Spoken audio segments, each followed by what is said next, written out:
Hi, this is David at MASH IT. Today we're going to be reviewing the M15 R4.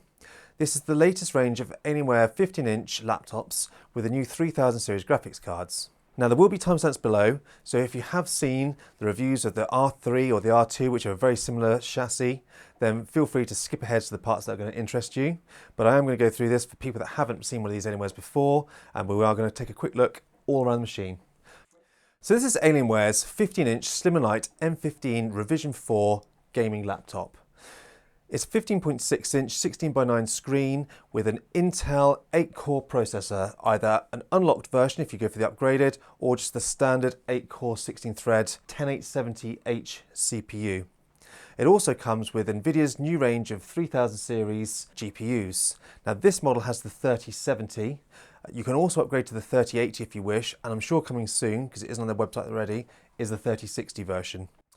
Now this is an upgraded version. It has got 32 gigabytes of RAM. Now the RAM is soldered on. You have to configure the correct amount of RAM for yourself when you buy this, because you will not be able to upgrade it afterwards.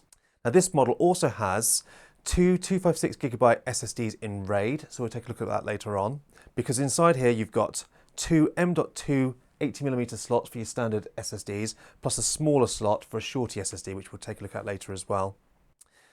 Now looking at this laptop, it's quite a slim, compact laptop for a 15-inch, not like the old beefy gaming notebooks of old, but it is longer than your Razer Blades and other sort of short laptops because you've got this venting across the back. So if we have a look at it here, you can see this is the Lunar Light white version with the high endurance coating. Now the original version of this that they brought out discoloured very easily. For the last two revisions we've got this high endurance coating. So it hasn't got quite as nice a rubbery finish, but it does hold up well, and we haven't had any issues so far with this finish discolouring. You can see a little light on the lid here. Now this is the Alienware logo light, and that does light up, and you can choose the colour in Command Center. And then at the back here you can see the grills, and it obviously pumps all your hot air straight out the back. This does a good job of pushing the heat out of the laptop.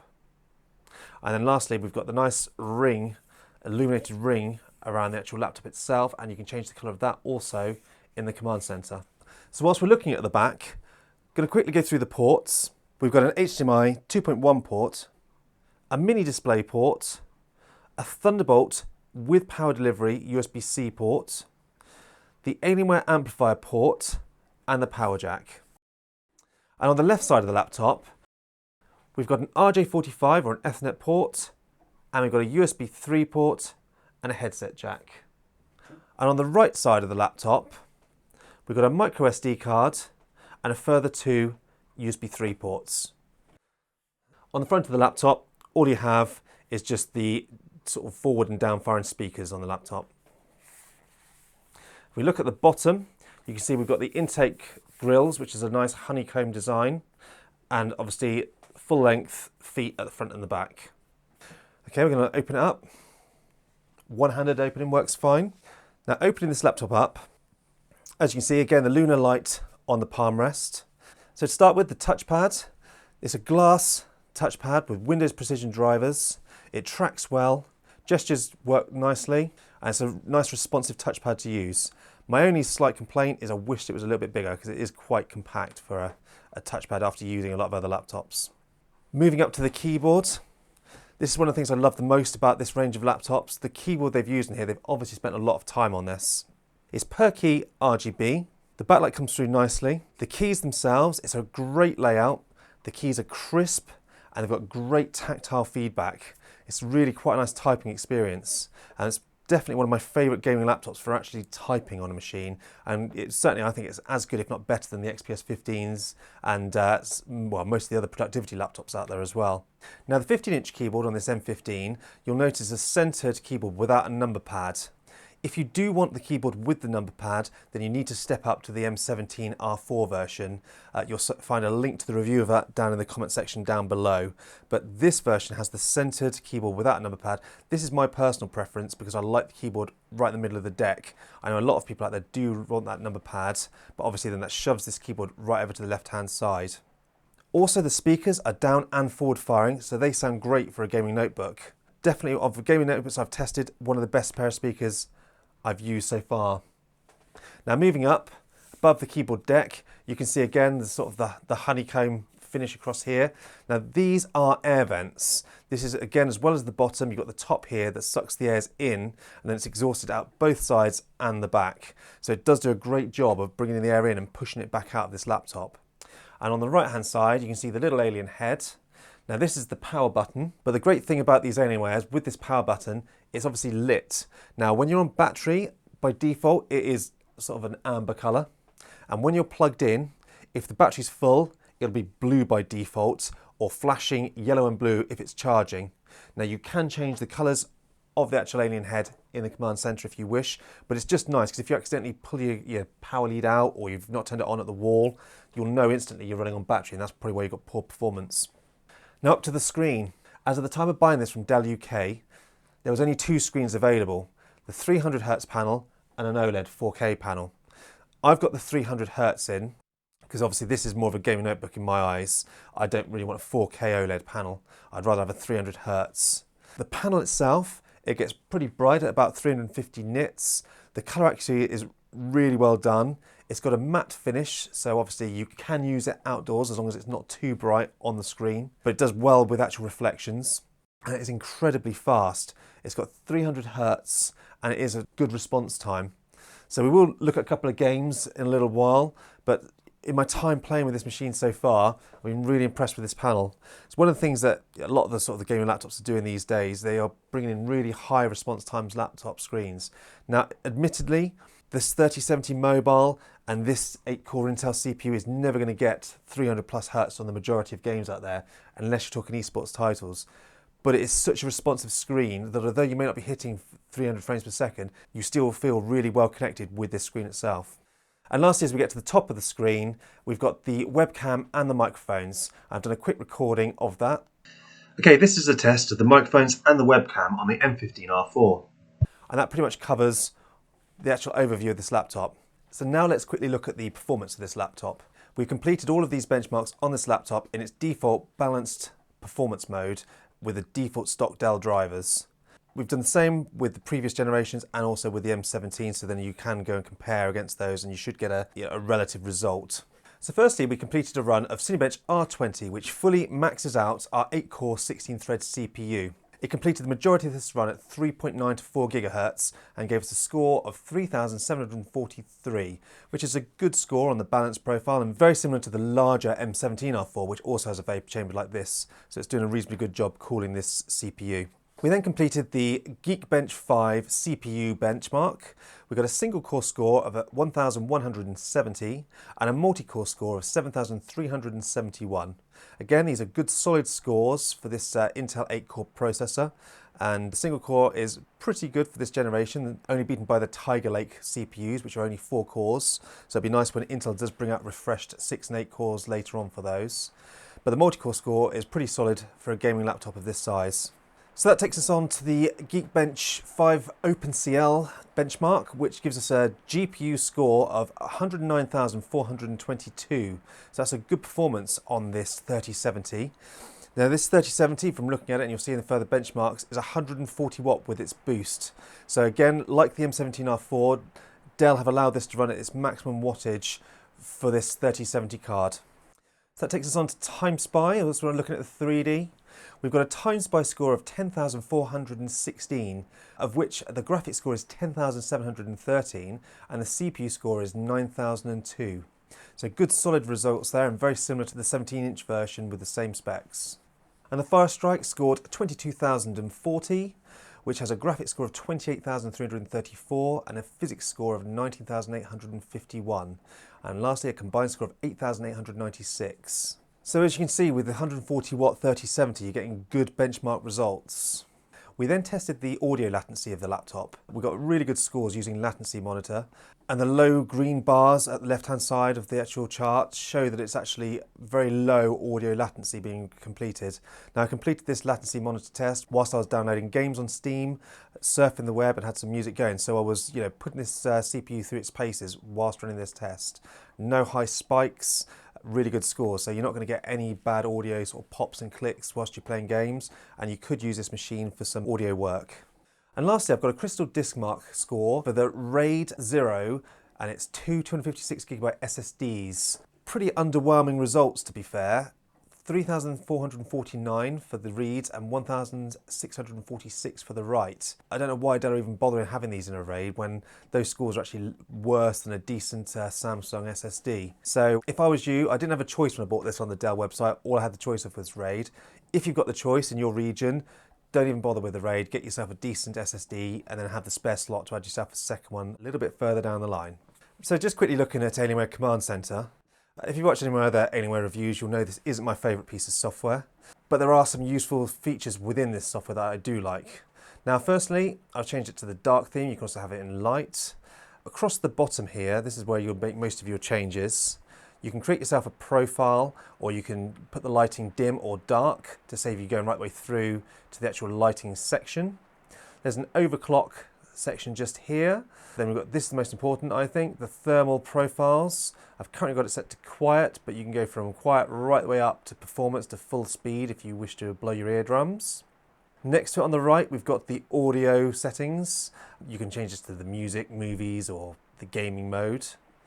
And then lastly, we have our power profile. Now this just literally duplicates Windows power management. Now across the top here, we're obviously on the home at the moment. If we click to library, this will add all your games in if you'll let it. And then you can create a profile for each of these games. Now I do like this feature because it means you can have older games when you have it on a quiet profile where you don't need the CPU performance and want less fan noise. Or if you're playing a AAA title and you want extra performance, you can put this on high performance, crank the fans up, but get better thermals. Over a little bit further, we've got the FX tab. Now from within here, we can do the per key lighting on the keyboard or set the actual power button, the back ring or the back alien head, any color we choose. Now I'm going to set this to my favorite, which is the rainbow wave, but you can do whatever you want with it. This one I always think looks quite nice in videos or when it's just sitting on your desk, so let's leave it on there. In fact, I'm going to do the rear head and ring as well. Change it away from that static blue rainbow wave. There we go. So we've updated all the lighting on the machine. We can also move across to the Fusion tab. Now from within here, this monitors all your system sort of vitals for your CPU and your GPU. It also gives you your memory clock. Now this doesn't really do anything because it's all locked. The GPU, you can overclock from within here if you click on the advanced view. I would much rather do it myself in an MSI Afterburner, but if you just want one piece of software, that's quite handy. And if you get the i9 unlocked CPU, you can overclock your CPU from within here as well. I've only got the i7, which is locked down, so I can't do anything here at all. Also, if we click over on the left, not only can you just create yourself a new thermal profile, you can adjust the fans yourself as well, rather than using one of the Alienware managed profiles. Now, if you would like me to go into more detail, let me know in the comment section down below, and I can do a sort of a follow-up video if that's something you're interested in. So we're just going to open the laptop up now and take a quick look inside. With these laptops, they're very easy to open. There's just 8 Phillips screws that you need to undo. Some of them are captive, so don't take them right out. Once you've undone the screws, the front plate should just start popping up as you're undoing these front screws. Put your fingers underneath, lift it straight out, and you're away. Now inside the laptop, straight away, you can see we've got an 86 watt-hour battery. We've got our forward and downward firing speakers. And then a little bit further up, we've got our 2 SSD slots. Now, if you remember, we've got the RAID 0 and it's 2 256GB drives. Now, they've used 2 42mm drives here, so they've got these extender plates on. I don't know why they've done that, and they've not even used particularly fast drives. So that's a bit of a shame for Dell when you're spending this much money that they can't even put 2 decent drives in and give us a decent RAID. Also, you notice the Wi-Fi card is soldered on, so you will not be able to change that. Over here, it says we've got a 2230 slot here. It's actually, I measured it, it's a 2242 slot. So I don't know why Dell have got 2230. The 2230 screw would finish here. As you can see, it comes further up to a 42. So whether they changed their mind after they've done the board, I don't know. I'm going to peel this plastic shroud back, and you can see now the motherboard is inverted. So if you do want to repaste this motherboard, you will need to take the entire motherboard out, flip it to get to the heatsink. That's a real pain. I don't know, Dell didn't used to do this. I don't know why they've started doing it on this model. And also you will notice that there's no RAM slots because it is soldered on, as I mentioned at the beginning of the review. So I'm just going to play a quick couple of rounds on Warzone just to see how the fans spin up, how the temps sort of behave, and what the sort of the clock levels are doing on the GPU and the CPU. Now this is on the balanced profile, like all the other benchmarks that we've completed. So the fan noise should be average.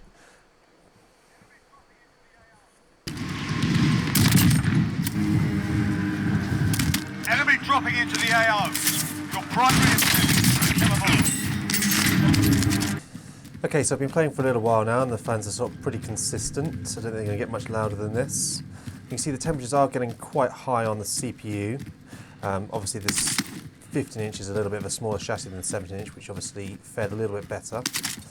But the fans aren't overly loud, which is nice. So I'm going to use a decibel meter to read the fans as they're spinning now on balanced profile.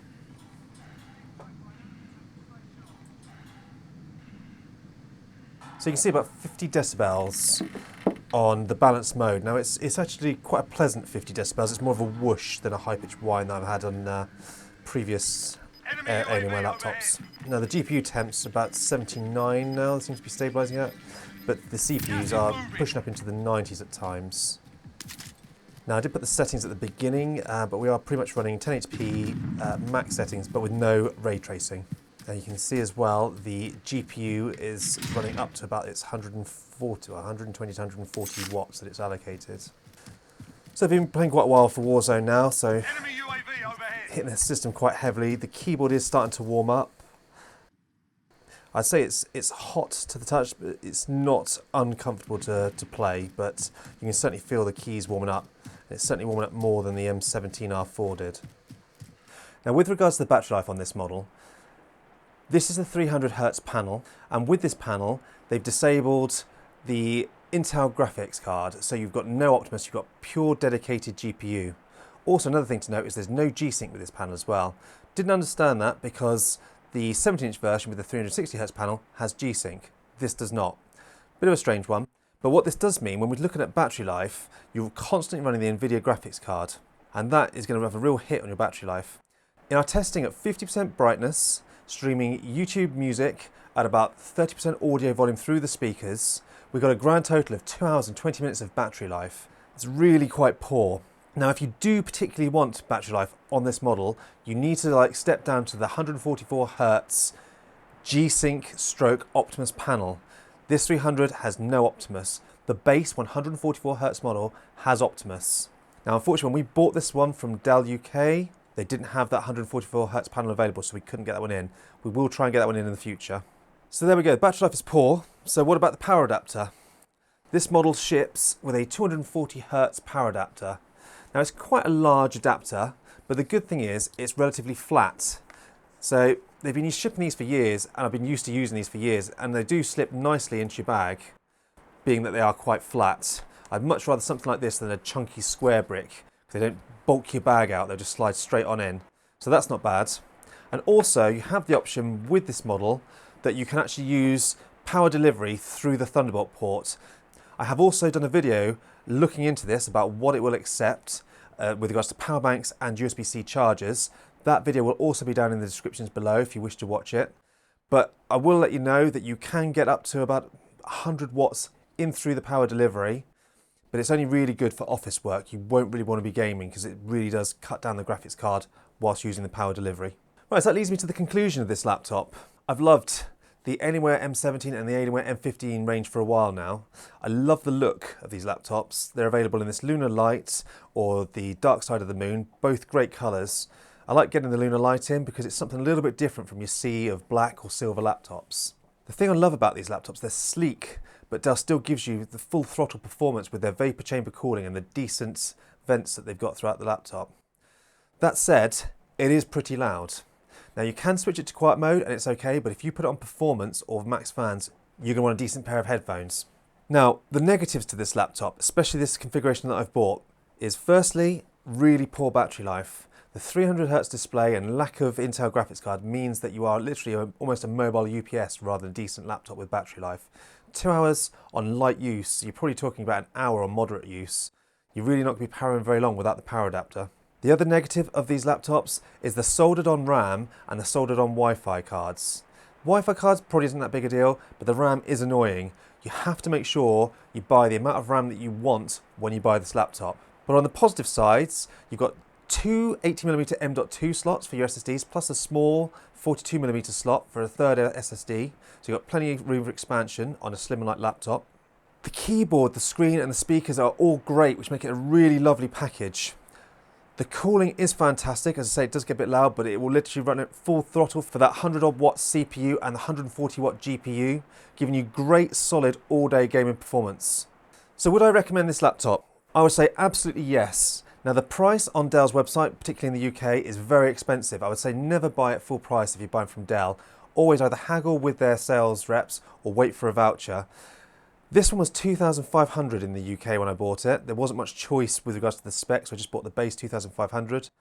With vouchers, it came down to $2,000, which is a much more realistic price for this laptop. And I would be happy paying £2,000 for this laptop. So at £2,000, if you're looking for a dedicated gaming machine that's portable and gives great performance, I think this is a really hard option to beat. It's a really solid all-round package with great thermals.